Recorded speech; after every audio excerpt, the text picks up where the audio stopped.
Hello friends, నేను మీ కోమల. Welcome to సాత్విక combs kitchen. ఈరోజు మన ఛానల్లో పాలకూర పప్పు. ఆంధ్రాలో చాలా స్పెషల్ అండి ఈ పాలకూర పప్పు. ఒక్కసారి నా స్టైల్లో నేను చేసి పెడతాను ఈ పాలకూర పప్పుని. ఈ వీడియో చూసిన తర్వాత మీరు కూడా ఈజీగా చేసేయచ్చు. చాలా రుచిగా ఉంటుంది. ఇంకెందుకు ఆలస్యం, వీడియోలోకి వెళ్ళిపోదామా? ఒక కప్పు కందిపప్పు తీసుకుని వాటర్లో బాగా వాష్ చేసుకుని హాఫ్ అన్ అవర్ నానబెట్టుకోవాలి. ఇలా హాఫ్ అన్ అవర్ నానబెట్టుకుని కందిపప్పులో ఫ్రెష్గా తీసుకున్న పాలకూరని బాగా వాటర్తో వాష్ చేసుకుని చిన్న చిన్న ముక్కలుగా కట్ చేసుకుని యాడ్ చేసుకోవాలి. అలాగే 2 పచ్చిమిరపకాయలు యాడ్ చేసుకోవాలి. చిన్న సైజు ఆనియన్ యాడ్ చేసుకోవాలి. అండ్ ఇక్కడ టమాటా ఇష్టపడే వాళ్ళు టమాటా యాడ్ చేసుకోవచ్చు. ఇవి యాడ్ చేసుకున్న తర్వాత హాఫ్ టీ స్పూన్ పసుపు యాడ్ చేసుకోవాలి. ఇక్కడ నేను కప్పు కందిపప్పు తీసుకున్నాను కాబట్టి కప్పు కందిపప్పుకి కప్పున్నర వాటర్ యాడ్ చేస్తున్నాను.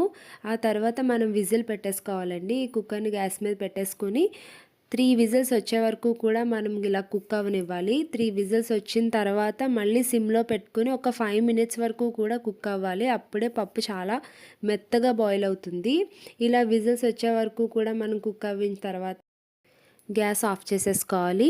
తర్వాత విజిల్ ఆవిరంతా పోయే వరకు వెయిట్ చేసి తర్వాత విజిల్ అనేది మనం తీసేసుకొని రుచికి తగ్గ సాల్ట్ యాడ్ చేసుకుంటాము. ఇలా సాల్ట్ యాడ్ చేసిన తర్వాత ఈ పప్పు గుత్తెతో పప్పు అనేది బాగా నలుపుకోవాలండి. ఈ విధంగా నలుపుకోవడం వల్ల పప్పు అనేది చాలా టేస్టీగా ఉంటుంది.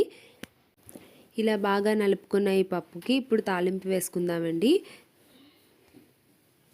ఇప్పుడు గ్యాస్ మీద పెనం పెట్టుకొని అందులో 2 స్పూన్ల ఆయిల్ యాడ్ చేసుకోవాలి. 2 స్పూన్ల ఆయిల్ యాడ్ చేసుకుని కాస్త మరిగిన తర్వాత ఇప్పుడు మనం కచ్చాబచ్చాగా దంచుకున్న వెల్లుల్లిపాయలను యాడ్ చేసుకోవాలి.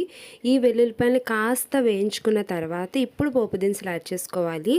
ఆవాలు, జీలకర్ర, ఎండుమిరపకాయలు వీటిని యాడ్ చేసుకుని కాస్త వేయించుకోవాలండి.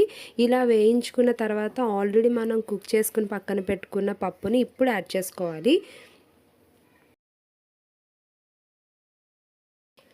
ఇలా పప్పు యాడ్ చేసుకోవాలి. ఇలా పప్పు యాడ్ చేసుకున్న తర్వాత ఆల్రెడీ నేను చిన్న నిమ్మకాయ సైజు చింతపండు నానబెట్టుకుని రసం తీసి పెట్టుకున్నానండి.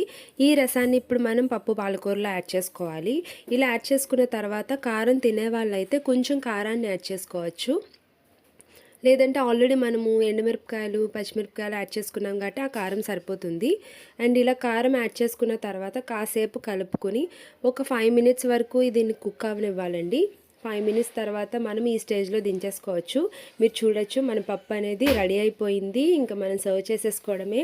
ఈ పప్పు మనము రైస్లోనే కాదండి, చపాతీలో వేసుకుని కూడా మనం తినచ్చు. చాలా టేస్టీగా ఉంటుంది.